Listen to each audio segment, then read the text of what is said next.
Assalamualaikum warahmatullahi wabarakatuh. Sahabat, terima kasih sahabat masih bersama di grup kami ini.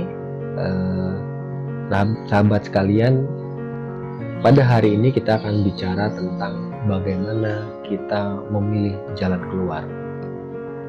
Sahabat, di antara sahabat-sahabat sekalian mungkin masih berpikir untuk bagaimana sih menyelesaikan hutang-hutang yang kalau dikalkulasi rasanya belum bisa diselesaikan dalam waktu singkat. Nah, pada saat seperti ini kita sebenarnya dihadapkan dalam dua pilihan, yaitu bagaimana secepat mungkin menyelesaikan masalah tersebut, atau kita mencoba menimbang dan memikirkan agar permasalahan hutang ini tidak berlanjut, agar kita menemukan cara tepat untuk bisa menyelesaikan hutang ini secara jangka panjang. Sahabat, permasalahan penyelesaian hutang saya analogikan seperti halnya kita membangun sebuah rumah. Pada saat kita membangun rumah, tentunya kita harus tahu bahwa yang kita bangun ini rumah permanen atau rumah sementara. Kalau kita cuma membangun rumah sementara, saya rasa tidak perlu persiapan yang banyak. Cukup gali seadanya, kasih tiang, kemudian kasih atap, cukup.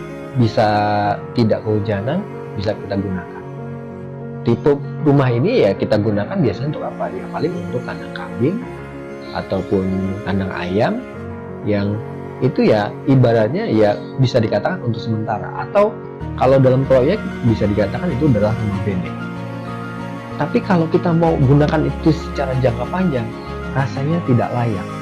Kenapa? Karena rumah ini akan sangat gampang pada saat ada angin tertiup kencang, maka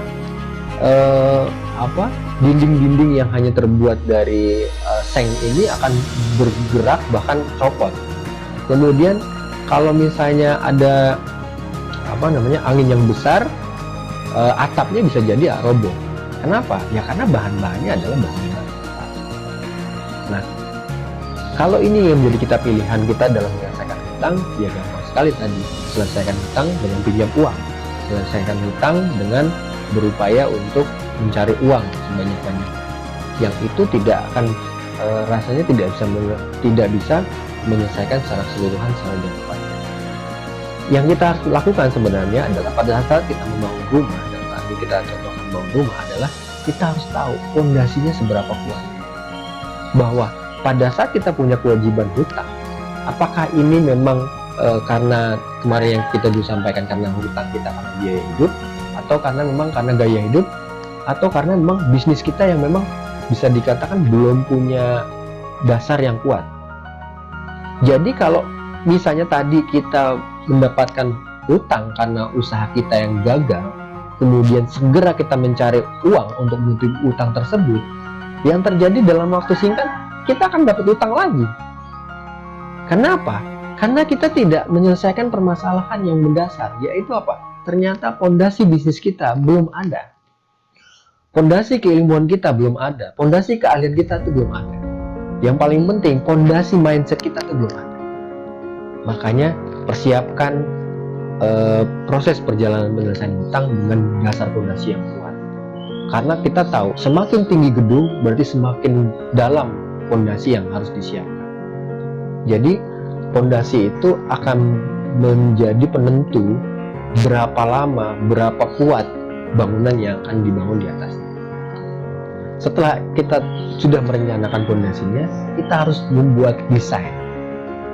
Kalau kita membuat rumah sederhana, kita membuat rumah ala kadarnya, rasanya nggak perlu pakai desain. Kenapa? Karena tidak ada komponen-komponen yang harus diperhitungkan. Bagaimana luasnya, kemudian bagaimana kualitas besinya, kemudian tiangnya, itu nggak perlu diperhitungkan. Tapi kalau kita membangun gedung, maka setiap inci, setiap meter itu harus dikalkulasi. Kenapa? Karena itu akan menentukan keselamatan, bahkan kekuatan dari bangunan yang kita bangun. Ditambah lagi yang paling penting adalah biaya yang dibutuhkan berapa. Karena kalau kita membangun asal-asalan, kemudian ternyata uangnya nggak cukup, yang terjadi rumahnya nggak selesai. Itu terjadi karena tidak ada hitungan rencana, tidak ada rancangan desainnya tidak ada rencana anggaran belanja atau RAB, sehingga pembangunan rumah itu tidak ada arahnya, ya kan? Sehingga tidak ada alur urutan yang harus kerjakan mana, kemudian ujung-ujungnya malah uangnya habis, rumahnya belum terbangun, ya kan? Nah, sekarang kita pun demikian dalam melunasi hutang. Kita mau pilih cepat atau tepat. Terkadang kita terbawa emosi pengen cepet-cepet saja selesai. Tapi akhirnya yang kita ambil keputusannya itu tidak tepat. Contoh tadi melunasi hutang dengan pinjam uang. Yang terjadi makin banyak hutang kita. Karena secara naluri kalau kita pinjam cepat lunas, maka kita segera cepat punya hutang baru. Jadi istilahnya kalau dalam dunia peminjam-meminjam adalah kita lunasi untuk top up, untuk tambah hutangnya. Yang sering terjadi di dunia perbankan seperti itu. Pada saat kita jatuh tempo, ya kita segera lunasi untuk kita buka perjanjian hutang yang baru lagi. Nah, ini tidak tepat karena apa? Kita akan selamanya akan diperbudak. Jadi, sahabat, di pejuang lunas hutang itu tidak memberikan rekomendasi untuk teman-teman cepat melunasi hutang, cepat punya hutang baru. Kita mengarahkan teman-teman harus bisa menyiapkan solusi yang tepat agar kemudian teman-teman tidak lagi mengambil keputusan untuk berhutang. Karena sekecil apapun hutang tersebut, kalau kita belum siap akan menjadi masalah dari kehidupan kita. Banyak dalam form yang kami sampaikan, kawan-kawan khawatir apabila ternyata pada saat umurnya tidak panjang, hutangnya belum lunas. Nauzubillah min dzalik. Kita tidak ingin seperti itu. Makanya kita harus bisa membuat perencanaan yang tepat agar kita tahu bahwa tadi, misalnya kita punya utang 1 miliar, ya kan, berapa yang harus kita siapkan. Maka kita anggaplah kita punya rencana 1 miliar harus selesai dalam waktu 5 tahun. Maka kita akan mengalokasikan 1 tahun itu harus bisa memberikan menyisihkan untuk menyelesaikan hutang tersebut 200 juta. Jadi kalau 200 juta setahun kita akumulasikan, maka 1 bulan kita minimal harus mengalokasikan kurang lebih 17-20 juta agar bisa menghimpun 200 juta dalam waktu 1 tahun. Nah, semua itu adalah rencana yang terkadang untuk awal belum ketahuan caranya bagaimana. Tapi awal kita sudah menulis itu sudah setidak-tidaknya meringankan beban pikiran kita. Jadi dengan menulis rencana 1 miliar akan kita selesaikan dalam waktu 5 tahun, di mana setiap tahun 200 juta, maka 1 bulan kita punya target bisa menyisihkan uang untuk melunasi hutang tersebut 17-20 juta. Nah, tinggal selanjutnya bagaimana kita merealisasikan. Yang dimaksud dengan merealisasikan seperti hanya membangun rumah, kita harus tahu dengan siapa kita bermitra, mulai dari suppliernya yang menyiapkan bahan bangunannya, kemudian mitra selanjutnya atau relasi selanjutnya adalah pekerja yang mengerjakan bangunannya, kemudian bagaimana kita bisa melihat situasi kondisi lingkungan, memungkinkan nggak ini dipercepat begitu. Nah, selanjutnya kita akan komitmen dulu. Kenapa? Karena terkadang kita pengen cepat tapi kita nggak komitmen.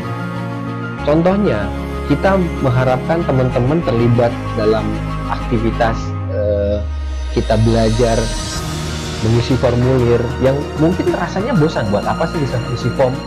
Tapi penting buat kami agar kami tahu seberapa perkembangan mental, keterampilan yang saudara-saudara teman-teman rasakan saat ini, agar kami bisa berikan